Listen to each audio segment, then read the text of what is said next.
talk Star Wars. We're recording this on May 5th, so happy Cinco de Mayo or Revenge of the 5th or birthday, Kwanzaa, whatever you celebrate. Big ups. We did go see, at my request, because I'm just a softie for the movie, we did go see the 20th anniversary for episode 3. And Otherwise known as the objectively, and I don't care what anybody says, best Star Wars movie that there is. second best because Empire Strikes Back is the better movie, but It's not a better movie. it is. It's But a more anyway, nostalgic movie. listen, I love you. I know, never gets old. Me personally, I will say my favorite Star Wars film of all time is Episode 5, which is like the grand consensus. A lot of people are like Episode 5 is the best Star Wars film. There are surprisingly a lot of Episode 6 apologists. Don't understand why. It's not a bad movie, but it's nowhere near Episode 5. It's just not. In order, if we're ranking, and yes, I'm going to say all 9. In order, for me, if we're ranking all 9, I start with Empire Strikes Back, then move to Revenge of the Sith. Then, this might be a bit of an oddball. I actually really, really like Episode 8. Episode 8 is my number 3. Then Episode 4, Episode 7, Episode 6, Episode 1, and then Episode 2. I'm not gonna rank them all because Sure. I don't want to think about it. I would just say that top of my list is Revenge of the Sith. Bottom of my list is Phantom Menace. The Disney sequels go toward the bottom part of that list, with the exception of Rogue One, which goes toward the top of the list. I don't count Rogue One. It's not a part of the original, or it's not a part of the 9 trilogy. Okay. Fair Also, enough. Rogue One's a bad movie. It's disagree. We love talking Star Wars, but we do not share very many opinions when it comes to this franchise at all. So yeah, I'll say 3 is the best, 1 is the worst, sequels are closer to the worst, and everything else is closer to the best. And that, that's kind of where I fall on it. I'm one of those people that, generally speaking, I just like Star Wars. My hot take, like the hottest take I have, besides the one I just gave, is that I think the Clone Wars is the best Star Wars media there is, bar none. I just, the things I felt watching that show, watching it develop, going from this thing that I despised to this thing that I really do put up there with the top echelon of Star Wars material, just experiencing that journey in real time. There's no, I imagine that's the closest I'll get to how people felt when the original trilogy was coming out. Sure. When Star Wars was this new thing. And I have to credit Disney for that, because Clone Wars is, at least the 3D Clone Wars, is a Disney product.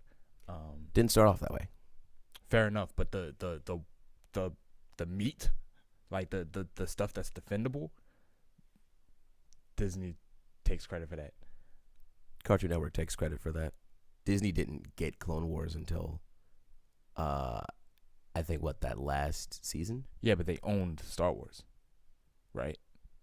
Because they bought Star Wars in like 2012. Clone Wars started in 2008. Wow. Yeah. I take all that back. Yeah. Wow.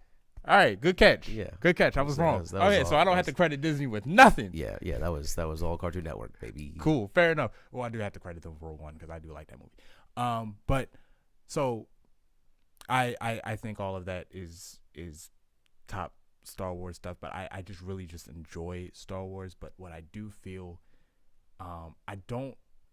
when I say I think Disney has weakened Star Wars, I don't think it's just because they don't make good movies or good. I'm not just gonna leave it at Disney Star Wars just sucks. I think the problem is Disney's business model does not complement what Star Wars is. Just constantly making stuff. There's always something new coming.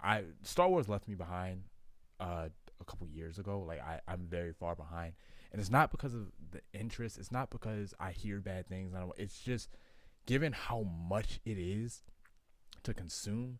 When you're hearing all this negativity, it's like that's a lot of time. Sure. To throw away. It's or I won't say throw away. I'll give them the benefit of the doubt. That's a lot of time to invest.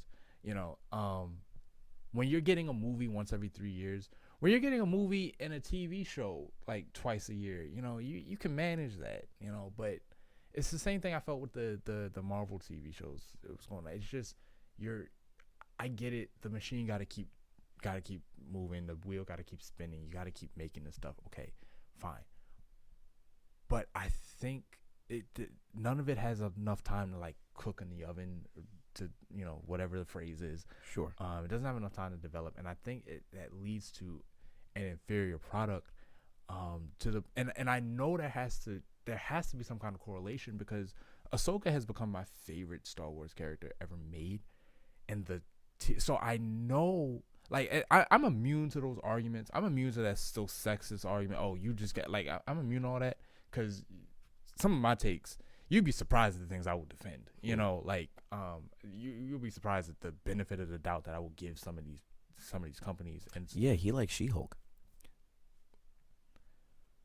There's one particular episode of She-Hulk that I really like, and it's actually the therapy episode, until they ruined it with the ending. Like I felt like they legitimately had something to say, and then they threw it out.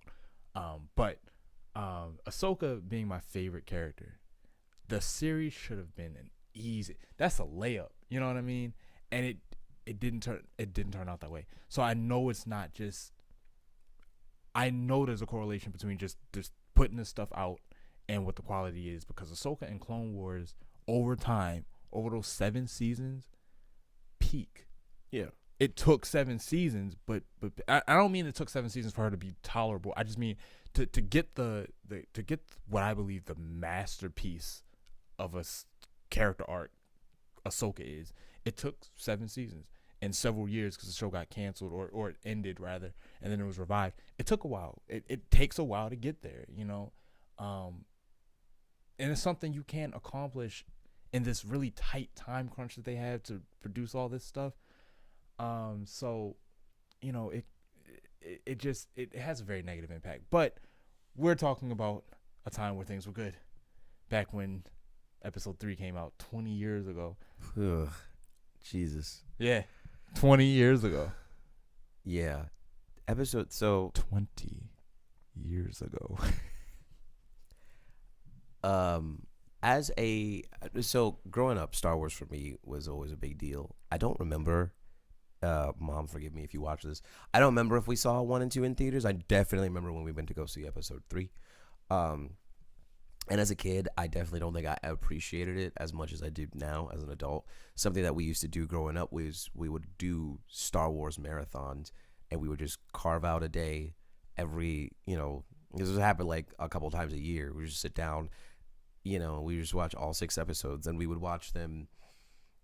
Sometimes it would be in chronological order. Sometimes it would be in release order. My mom is really big on the OG trilogy, so what became 4, 5, and 6. But episode 3 was always out of all of that. Episode 3 was always a really fun time, at least for me, because it's interesting, because you might not realize this if you were to look at any of my wardrobe. Darth Vader is not my favorite character. My favorite character is Revan. They have no context for that. I know. For anybody who has played Knights of the Old Republic, if we're talking about just a real quick piggyback off like favorite Star Wars experience period, mine is Star Wars Knights of the Old Republic. It was an old game. I think that came out in like 2003. For like the Xbox, PlayStation. It was 20 years ago. Yeah, it was just a long time ago. What was just really cool, it was made by BioWare, which is the same people who made Mass Effect. And you got to become a Jedi, and you could make light side choices and dark side choices, and then whatever you did throughout the game influenced who was on your team and who you had to fight. It influenced what ending you got, because there were 3 separate endings. One for being a neutral individual, kind of like a gray Jedi, someone who's completely devoted to the light, and then completely devoted to the dark side. It was really cool. And then I just really enjoyed the story that you had with Darth Malak and what he meant to you, what he was, why he betrayed you, and yada yada yada. So that's my personal favorite Star Wars experience. But Darth Vader is one of my favorite characters in fiction, period.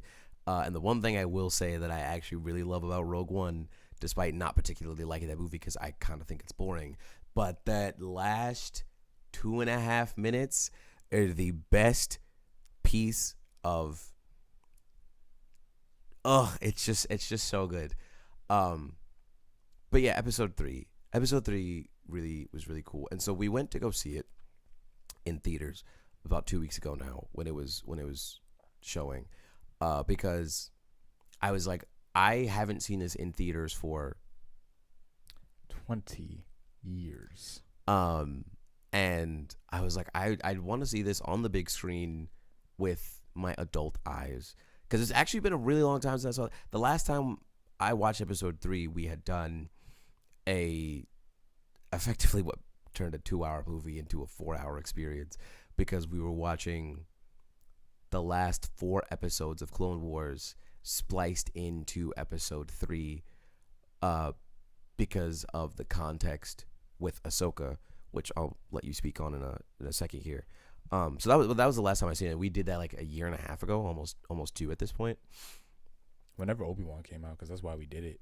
Yeah, which I didn't watch Obi-Wan anyway. You didn't watch it at all? No. It had its moments, but it was a dud. So the unfortunate thing for me is I'm kind of a fraud in terms of being a Star Wars fan because I didn't really pick up to any of the extended material. I started with Mando, and I watched the first 3 episodes of Mando, and it was like, okay, I'm checked out because Mando's a Western, and I don't like Westerns, and I kind of thought it was a little boring. But everyone says Mando's really good, so I personally don't like. I've seen the first 2 seasons. It's solid. I mean, like I'm not gonna tell you that it's a waste of time, but I don't know. Like I take it or leave it. You know? Yeah. I haven't seen the 3rd season. Has the 3rd season come out yet? Yeah. Oh, okay. Lizzo was in it. Oh, that's what that was? The Lizzo Jack? I didn't know that was season 3. Okay. I don't say that as a diss. I just mean like that's how you know. Yeah. Like, yeah, Mando really was not for me. Everyone says watch Andor, and they say Andor was really good. Everyone says Book of Boba Fett was mid. It was okay. And then, yeah, people were really, really divisive about Obi-Wan. They were like, the main complaint I heard as someone who had not watched it was it would be really nice if I got more Obi-Wan in my Obi-Wan show. So I wish they were kidding, but that's actually a having seen it, like it's not an unfounded complaint. Yeah. Obi-Wan feels like to me somebody approached Mickey, that is the mouse, and he said, "Hey Mickey, I've got this script for a spin-off Star Wars project. We follow this Inquisitor named Reva while she is plotting her revenge against Darth Vader because she was actually one of the children in the Jedi Temple when Anakin was slaughtering everyone and she actually survived." And he said, and Mickey, bless his heart, looked at this person and said, "Nobody knows who the fuck Reva is." So then he said, "Oh, okay, well, permission to pitch it a second time." And he said, "Cool, I'll be waiting." And then he went home. He added about 20 minutes of Obi-Wan and said, "Let's call it Obi-Wan." And then Mickey was like, "Okay, cool, I can work with that." And then he just lied about how much Obi-Wan would be in the show. That's what it feels like. And I actually like Reva. People were giving her so much crap that whole show. The biggest tragedy of the Obi-Wan show is that the Reva show would have worked. The Reva show works in that context. It gets so much flack because you're making me watch the Reva show and the Obi-Wan show. Got you. Yeah, I saw the one thing that I needed to see from Obi-Wan, which is the fight at the end between him and Anakin, and I was like, that's a really cool fight. I didn't feel like I needed to see anything else. There shouldn't be a fight. I heard Jeremy say this. Jeremy Jahns, yeah. I've been following this man since his first video. Like, if there's a guy that I'm like a super big fan of that's not quite celebrity status, like, 'cause, I mean, you got your Cody Rhodes, your Manu Bennett's, your people that I really like, But if you're talking about somebody who's just like an everyday guy who just got big, Jeremy is like that's my guy, right? And he was talking about Obi-Wan, and he said the fact that they had, I'm paraphrasing, but he effectively said the fact that they had this final battle between the two of them, it's the screenwriters kind of admitting that they don't understand this phase of Obi-Wan's life, right? But he did give a little bit of defense to it because he said that the opportunity they had in that battle was to give context to the line that Obi-Wan gives in the original trilogy. I don't remember which movie, where he says, Vader is more machine now than man, implying that there was a time where Obi-Wan thought he could be saved, but he saw too much and he realized it couldn't happen. And he brought up how, on Mustafar, Obi-Wan goes there with the intention of stopping him, not saving him. So he was like, he left it open the possibility that this battle would finally give us the moment where Obi-Wan legitimately saw the good in Anakin and thought he could redeem him, and then found out that he couldn't. And that's why 20 years later, he just doesn't have hope for his redemption. And that doesn't really happen. And in the absence of that, there's no reason for these two to come in contact with each other again until they see each other on the Death Star, because the original context of that, having seen the prequel trilogy, so I guess not the original context, but the context we got when the prequel trilogy originally came out, is when Vader said, "A presence I've not felt since," and he walks away, since his master left him for dead 20 years ago, except that's not what happened. It's been 10 years when Obi-Wan had the second opportunity to kill the world's biggest threat, and I guess he just didn't do it. Well, yeah, because then that would have caused a time paradox. Obi-Wan leaving him on that lava bank, you can look at it two ways. One, he didn't kill him because he figured there's no way he would survive. Or two, the trauma of having to deal, he couldn't bring himself to kill Anakin. And that day, I could buy it. That day, I could buy that Obi-Wan does not kill Anakin and misses the opportunity to snuff out what will become Darth Vader, the guy we know. 10 years on after that, the Empire's doing whatever empires do. I get we haven't blown up Alderaan yet, but the Empire is still occupational. We're still under siege, and I'm sure he's hearing about the atrocities that Darth Vader is committing. He has another opportunity to kill him. He's 10 years past the shock of having he's been living with this. You got to imagine every time he reads a report or a holodeck or whatever happens, he's like, I had him in my hands. I let him go because I saw good in him. I would give anything to right that wrong. And then he gets the chance to right that wrong. He just doesn't do it. He just walks away. Yes, because Obi-Wan is a Sith. We're not going to get into that. Star Wars 3. It's just as good as I remember. Yeah. We had a moment of realization right before they split up. They're talking shortly after the council incident. And I was like, it's really sad that the last time they see each other and are on like good terms is right before Obi-Wan goes to Utapau, because they just have such a romantic, not in the term of love, but like in the idea of like amorous. Yeah. It just, you can really tell that these are two people that care about one another. And in the span of certainly what has to be like a couple of hours, it all just falls apart. Maybe like a day or two. I don't know. It doesn't, time moves so strangely in Star Wars films. Which is where the Clone Wars actually comes in really handy. It does. One of the major criticisms against that movie, even though I see it, but I'm not entirely convinced of it, is how quick Anakin's turn is. The reason I can't say it's not fair, but the reason I've never been fully convinced is because Attack of the Clones, he slaughters the village. Not just the men, but the women and the children too, as the famous memeable quote goes. So we already know Anakin has the propensity to slaughter people when he's emotional. And that, I'm not saying it's a good thing, but I'm just saying the precedent is there. So that Anakin would turn into this guy on a dime. The movies could have done a better job, but I just always was apologetic for that because of what happened in Attack of the Clones.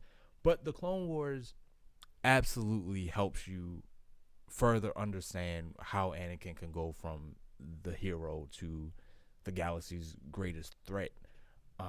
But in a day, like, it's like noon when Obi-Wan leaves, and then at nighttime he is killing children. Yes, fair. But here's an important bit of context that canonically didn't exist at the time of the original release, but we have the context now. Well, we have the retcon now. Let's call a spade a spade. We have the retcon now, but I think it does a lot for Anakin in that moment. Per the movie, he's already seen that his wife is going to die, and he wants to do everything to stop that because it's what happened with his mom. He doesn't want to go through that pain again. But the Anakin that you actually have in the full scope is an Anakin who had this really, really close relationship with his Padawan Ahsoka. And Anakin has always had misgivings about the Jedi Council. And the Jedi Council carried Ahsoka very poorly. And Ahsoka ends up leaving the council because she gets accused of something she didn't do. She does not have the good faith of the Jedi. Like they really don't give her the benefit of the doubt for real. And when she's proved to be innocent, instead of apologizing and walking back what they did and go, you know what, we should have trusted you, we didn't. They Joel Osteen it, and they go, this is a test from the Lord with the Force. But this is a test, and it tests your character, whether you can operate under pressure and whether you have the moral scruples, and you do that, a girl, and she's just like, fuck this. Like, what? No, I'm leaving, and so my reading of that was always like Anakin is in a really weird place because on the one hand, his Padawan did what I imagine Anakin has dreamed of one day doing, where it's just like just to have the courage to just walk away from the thing. But also with her goes really the only person in the council that really understands him, So Anakin has lost Ahsoka. He's been completely not betrayed per se, but the Jedi Council just does not have faith in him, and it's at its worst at this point. And he's got this looming threat of his wife's death. So he's in his most desperate state. Like everything he holds near and dear to him has either left or died or is going to die. And he can't handle that. And so with all of that in mind, honestly, was it executed the best? No, but I don't think it's because of the time. I think it's how the most unbelievable part is what happens between him and Mace in that moment where Mace has the Emperor like at dead to rights. Anakin going from what have I done to I will do literally anything you told me to do in like 30 seconds. Yeah. I think is what screws the whole thing up. I don't know. I think all the Star Wars movies have some dumb stuff to them. Sure. I think they all have some butt pulls in the term, and by that I mean like some things that just happen to work out for the sake of the story. So I just don't. I'm not interested in holding Revenge of the Sith to that standard exclusively. Sure.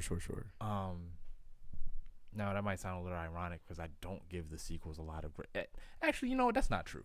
I think I give the sequels as much grace as I can muster. I just genuinely think they fall short. For the record, can me and the audience all hear you accept that Episode 8 is the best of the sequel trilogy? I will accept that Episode 8 is the best of the sequel trilogy. Asterix, and I've told you this many times, that it is the best standalone Star Wars movie. It is one of the worst Star Wars sequels.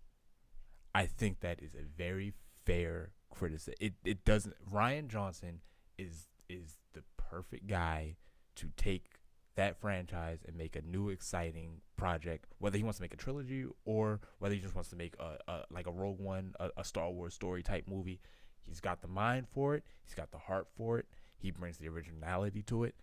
That's all well and good. I have always defended the movie for that reason. As a follow up to what came before it, and with really no regard for the fact that something has to come after it, he's not that guy. He's too independent, and for he's too independent to be the middle chapter of a sequel. He could have started the trilogy. He could have ended the trilogy. He's not the guy that you want coming in the middle, because he's gonna derail what you've already done, and he's gonna leave you in an awkward place to bring it home. Well, I think I agree with half of that. I think derailing what you did in the beginning, yeah, sure, I'll take that. But I don't think the movie was left in an awkward place. Like, the last shot of that film is the little boy with the broom, implying that there is still hope. Tell me where he is.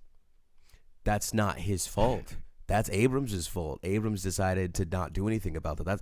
That's my whole point. Like, he was like, his whole message in that movie is what came before, while it matters, it should not shape or define who we are. There still can be hope for the universe, i.e., little boy with the broom. Then we already know that it wasn't supposed to be Abrams that came back for the third one. It was supposed to be another guy whose name I don't remember. But after what happened, he was like, I don't think I want to touch this. So Abrams came back and re-Disneyified it, as it were. Because I do think that Episode 8 does not feel like a Disney Star Wars film. It does feel starkly different. But I think that's kind of the disagreement that we have is, like, I don't think Ryan Johnson leaves that movie in a uncontinuable state. I think he says, this is what I've done. This is where everyone is. There is hope for the future. Let's build on that hope that I'm building. And I think, love him or hate him, I think it was JJ's fault. And I think it was JJ who took all of that and said, that doesn't fit into the Star Wars story that I'm telling. Which, sure, the irony is that's effectively what Ryan Johnson said to J.J. Abrams, or rather to J.J. Abrams' movie. But, like, I think everything, and I mean, we both agree that Episode 9 is the worst Star Wars film of all time. I think... I don't agree with that. What would you consider the worst? The Phantom Menace. Ew. It's a close call. The only reason I put The Rise of Skywalker above Phantom Menace is that there's just enough in there to nudge that sentimental part. And, like, for all of that movie's shortcomings, for all of that movie's failure, having watched Star Wars since I was 5 years old, there is something powerful about when Rey is locked with the Emperor and you're hearing the voices of the other Jedi, and they're like, we're all behind you, because it feels like it's the same feeling Endgame gave me. It feels like stories now, it's got to be hopeless, and it's got to be nihilistic, and it's got to be bittersweet or something like that. Like, you can't just be happy. It just can't. We can't believe in a better tomorrow. And you get a moment like that where it's just like, no, listen, we are all behind you, all of us. All of this stuff has been leading to this moment. All of it is of value. It is important. We get in battles with our elders and whatnot, and generation wars and whatever. We can't agree on nothing. We're separated by everything. We're trying to prove to them that, we're better. They're trying to prove to us that we ain't shit. Like, and you just had this moment where she's like, where all of them just speak from the ether, and it's like, nah, we got this. Or scene where, Poe is feeling hopeless, and I know it's basically the on your left moment done worse, but it's like, there's too many of them, and Lando comes over the speaker, but there's more of us. Like, just the idea. I know this threat it seems insurmountable. I know you're looking at 100 people, 1,000 people, 100,000 people in front of you that all want you dead, but there's more of us. Okay, there are more of us that are willing to take this stand just for that alone. The rest of the movie, throw it out. Like, honestly, the way the movie ends, the Rey Skywalker, like, I'm with you. I'm with you on all of that. The granddaughter thing, it's all weak. The fake deaths, the way that movie just rushes for the first. They should have just killed Chewbacca. I don't agree, but they definitely shouldn't have faked it. Like, it's the way everything just kind of happens. I'm the spy, like all that stuff. I agree with you. Addendum, because there actually is a moment in the movie that I absolutely love. I don't know if you'll agree with me on this, but if I were to pick a favorite moment, my favorite moment is when Rey and Kylo are having that duel in the rain, and Rey gets away. Kylo is just there by himself, and then just behind him, all you hear is, "Hey, kid." Yes, sir. Like, that to me is the absolute best part of that film. One, because outside of the meme, I really do love the callback of, "I know what I have to do, but I don't know if I have the strength to do it." I just really like that line. And to me, Kylo Ren is the best character in those films, which surprisingly is actually a hot take. A lot of people don't like Kylo Ren. I think he was the best part about the movies, honestly. This is what I said. But I just like getting him having that moment of catharsis with Force Ghost Han, and Han being like, "Hey, I know why you did it. I'm not even mad at you for real, but you do know what the right decision is, and you do have the strength to do it." That to me was always something that I was like, I really like that. Yeah, I feel like that movie's biggest issue, it has less to do with the movie and more to do with behind the scenes thing. That biggest issue is that it was fighting to be like, it had to spend a good majority of the time getting it back to where it was supposed to be, to go there. Because, like, listen, for all of the credit you want to give Rian Johnson, for all of the ways that you like that movie, that's fine, that's fair. I've heard, we've debated this for years. It has the best fights in any Star Wars movie, period. Lie? What? Listen. What? I'm just gonna say, while the fight at the end of Episode 3 is fantastic, and that lightsaber scene at the end of Rogue One is amazing, the fight first between Kylo Ren and Rey, and then when they team up together, is pure cinema. Overrated. I do not get the love for that throne room scene, bro. I don't get it. If you don't get it, then I can't explain it to you. I get the hype of the two of them teaming up. I'm with you there. Like, I'll give you cinema in terms of the narrative that they're telling in that moment. Visually speaking, the best. It's best.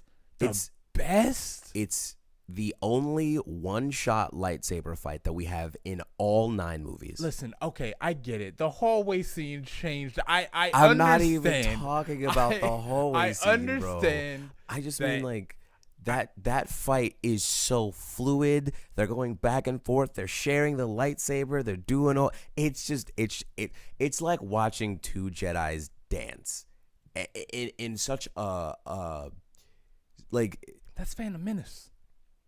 That's Phantom Menace, bro. Come on now. As much as I said that was the worst movie, the fight, Darth Maul. And listen, I love Ray Park just as much as the next guy. He was fantastic as Snake Eyes. I just don't think that there is a more fluid, a more beautiful lightsaber fight than just watching those two dance around. I just think it's done so well. Like, it's that. Then the Episode 3 fight, that, because also keep in mind, like, with the exception of the first 3 movies, because I think that's where most of the fights are, there aren't that many, like, prolific big Star Wars battles, right? We get, if you want to call it a fight, we get Obi-Wan versus Darth Vader, which is really just two old men swinging around light up sticks. Fair enough. Darth Vader versus Luke 1 doesn't particularly feel like a fight because Luke is kind of hightailing it the entire time. Peak. when he does fight back, it's really cool, but he loses his hand. Peak. It's a great cinematic moment, but it doesn't really feel like a fight to me. Then Vader versus Luke 2, that's like our actual first fight because they are going back to back. It just sucks that it's in the last movie at the last 30 minutes of the movie. What's the finale? Sure, it's just maybe it's not an exact 1-to-1, but the whole like Chekhov's gun thing where it's like you have these powerful weapons, why are we not using them?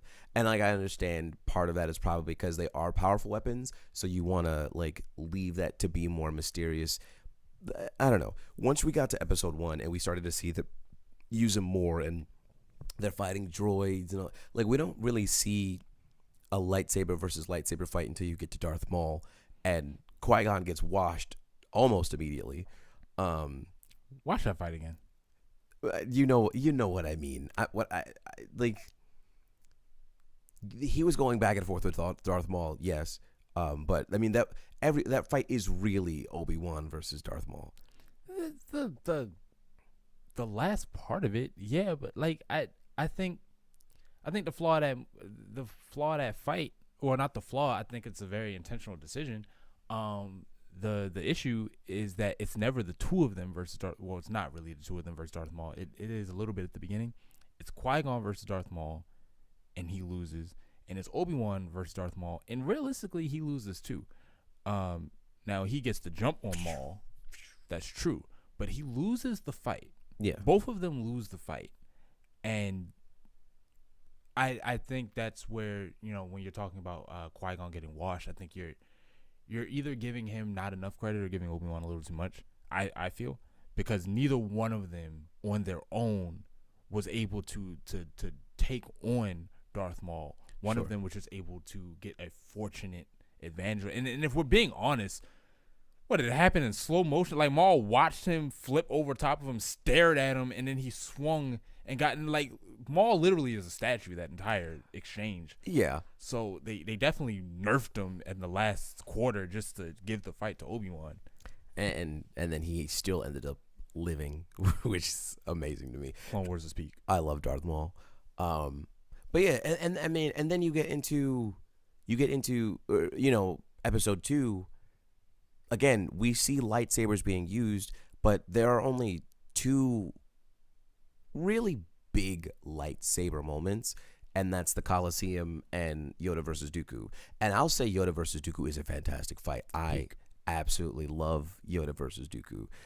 I am a Yoda lightsaber apologist. I don't understand the idea people have a problem with Yoda having a lightsaber. Every Jedi should have and use a lightsaber. I didn't know there were people who said Yoda shouldn't have one. It is a hot issue, bro. Interesting. I mean, yeah, I think Yoda versus Dooku is among, like, I mean, I do love the last hour of Clone Wars because I think that Coliseum scene is really fun.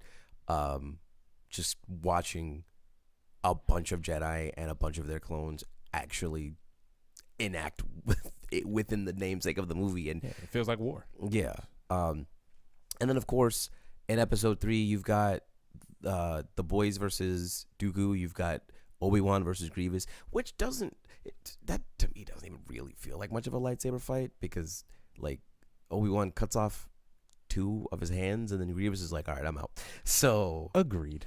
And then, but it's cool. Yeah, I don't disagree with that. Grievous is cool. I don't disagree with that. George Lucas gets 1 cool pass per movie. I still say justice for General Grievous, which most of my friends don't really know what I mean for that. I've explained it to him a few times.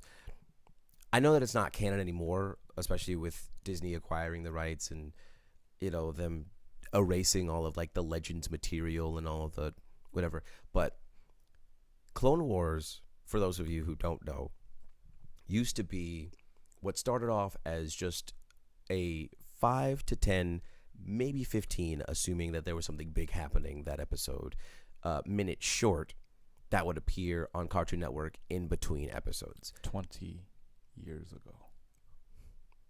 It hurts. And it effectively got released into a full, I think it's 2 separate hour-long movies, which you really could just watch together as one full 2.5 hour experience of the cartoon, not the 3D one. It was 2D. And that was my personal way of consuming Clone Wars. I watched that and I absolutely loved it.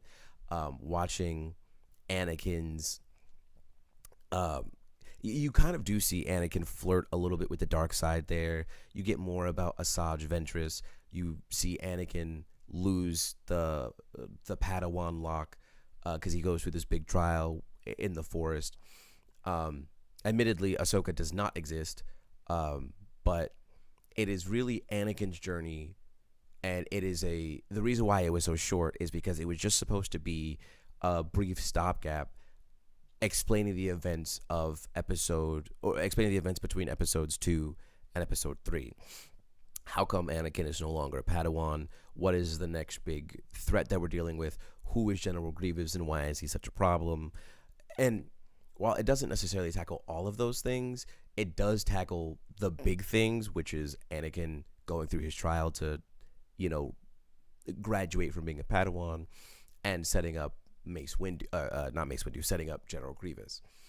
And I really loved the General Grievous that they made in the 2D version because he was just terrifying. Now, again, I say this as someone who has not watched 3D Clone Wars, so I cannot compare the two in that I don't know if Grievous was as scary or as imposing of a threat as he was in the 2D version, but in the 2D version, he was darn near a horror villain. Peak. Yeah, I really loved that version of General Grievous.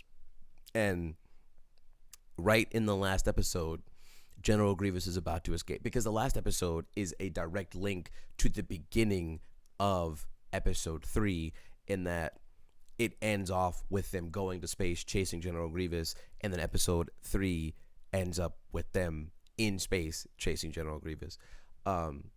So right before there's a bunch of Jedi along with Mace Windu is there, and they're all having this big fight with General Grievous, and he's just mowing people left and right. His lightsaber skills are just insane. And right before he runs away because he's getting cornered, he hops into his ship, and Mace Windu uses the Force and crushes his chest cavity, which is why he has that cough. It's why, his body is starting to deteriorate and fall apart. He's still an imposing force, but you can see that he's debilitated. It also explains some of the scarring and things that he has in his actual model in the movie. And I just think that was a really cool hour and a half, 2 hour, 2.5 hour experience of just watching that. It's also kind of what turned me off to Clone Wars, the TV show, the 3D version, because I saw the 3D Clone Wars movie in theaters with my older brother, and that movie is awful. It is. It's so bad. So watching that and then seeing them basically say, hey, we're going to turn that into a more fleshed out television show, I was like, I don't really have any interest in watching this because not only is that movie not super great, I didn't really like Ahsoka in that film. I couldn't tell you what the plot was because I saw it once and never went back. I was just like, this is not for me. So 3D Clone Wars was a little rough for me because I was like, I didn't really like what came before that, and I don't think I'm gonna like what I watched. And now I've seen a few episodes of the first season of Clone Wars, and my biggest complaint is that it's just really slow. I've liked some of the content that I've consumed from it, especially the episode where they have this special assassin type droid that are hunting this group of clone troopers. They're in this bunker in the middle of the desert somewhere. It's a fantastic episode, really heart-wrenching. But I haven't really seen much of 3D Clone Wars. 2D Clone Wars always holds a special place in my heart. And I just love what they did with the characters and how they progressed things along, which is why I always make the joke, justice for General Grievous, because General Grievous actually had a bit more of a character and a story, to my knowledge, than what he had in Clone Wars 3D. Not saying that it doesn't exist, because, again, I did not watch it, so I don't know how his story is told. I don't know how everything connects. From what I have seen of General Grievous in 3D Clone Wars, I have not liked him as much as I had liked him in 2D. I'm you from the future. I had these very same thoughts. When I saw that Clone Wars movie, I was like, nah, I'm good. No, thank you. and then making it a show. I think I watched the first episode when it aired, I and also the Yoda episode. I was like, you know what, that was serviceable, and I don't think it didn't get me enough for me to watch it like week to week. And honestly, even now as I'm defending it, I would not recommend, like, if it was coming on week to week now, I just don't think it's strong enough for that. But watching them as mini arcs, like if they'll usually do storylines that last 3 or 4 episodes. You sit down and watch like an hour of Star Wars content because that's about what it comes out to. Doing it that way, yeah. And watching Revenge of the Sith in theaters when we did it, honestly, it just brought me back to a time where I really what I thought Star Wars was top of like everything I was watching. Star Wars was like top franchise for me.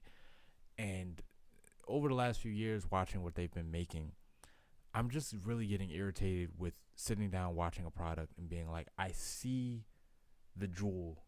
Like I see it. It's buried beneath all this nonsense, a bunch of dirt and crap and debris and all that, and you can barely see it, but in the right light you see the reflection, so there's something in there. I'm just tired of getting to the end of it, and I'm like, I wish that was as good as it looked like it could have been.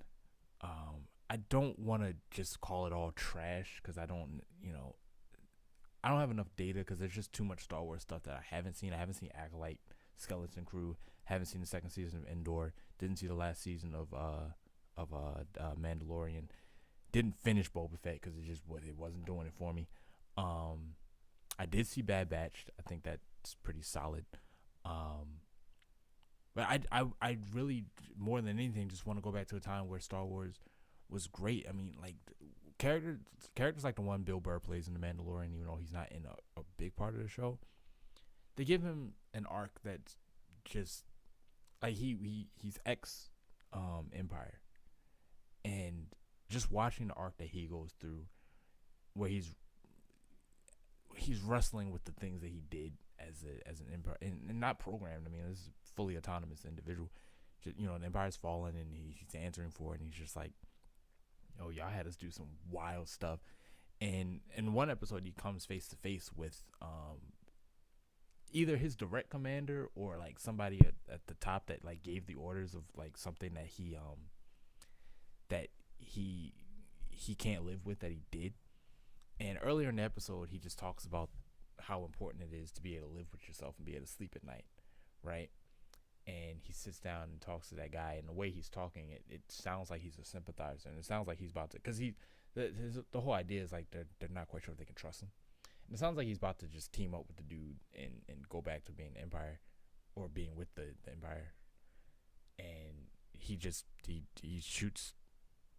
I'm not seeing any sound. That's because you're not talking loud enough. Oh, sorry.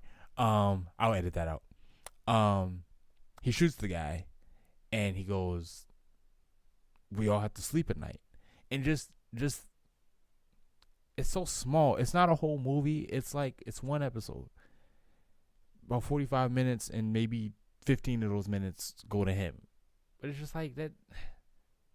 Star Wars at its best can rival anything. I know it's sci-fi, it's weird, you got all these aliens, different languages, it's nerd stuff, and it gets a bad rap. But at its best, it's some of the best. And I sitting in that theater, I was like that. I remember when I was in awe of Star Wars. I remember 20 years ago. I remember when I saw that movie, like the way it opened in that epic space battle, the gut punch that is Order 66. Rest in peace to my girl Ayla Secura. Nah, facts. The haunting beauty that is the lightsaber duel between Anakin and Obi-Wan, because it looks great, but it's them fighting, and just that full circle moment when that helmet comes down and you hear the breath for the first time. Chills. Yeah, like there was a time where Star Wars was like it made me like pause. And it's why I was such an apologist for Clone Wars because when I got to that last episode, when they came back, when they revived the show, and I got to that last episode, and the last time you saw him, you saw Anakin Skywalker, but then in the last like 2 minutes of the show, Darth Vader comes to the crash site of Ahsoka's clone battalion. It's after Order 66. They all died in the crash or whatever, and Ahsoka is presumed dead, right? And Vader just walks up to this graveyard, basically, finds Ahsoka's lightsaber, and just looks up. He doesn't say anything. He just looks up into the sky. And the credits started rolling, and I was by myself. I was sitting there, and I was like, that is the feeling I used to get, you know. That's what I watched Star Wars for, just to not know what to say or do, because I had to process what I just saw. And ever since then, it just feels like it's been little glimpses of that. They say Andor is what's really killing it in the good way right now. The first season was it was okay. Like I never. I mean, but keep in mind that if comparatively okay is what you're getting, then that has to mean that to some degree you like it better than the other shows that you've watched. I do, but it's like it's just not. I don't think any of the Star Wars material that we've been getting is worthy of like that crazy praise. Now, I haven't seen the second season of Andor, but I've just been burned. Like I saw that Obi-Wan trailer, and it took me back to that moment. Like they used Duel of the Fates. You know, they brought Joel Edgerton to be Owen Law, and Owen is not a major character, but just seeing the actor, like, you know, back in it, seeing Ian McGregor come back as Obi-Wan. Ewan McGregor come back. It was framed to be a home run, and it was like, oh, they knocked it somewhere. Dog, it was a bunted single, like it's like, and they were still out. Like it's all right. I mean, there are worse ways that could have gone. You know, it's not a. I've seen worse, but I've seen much better. So Disney, make Star Wars great again. You were gonna. I'm editing that out. I'm not keeping that.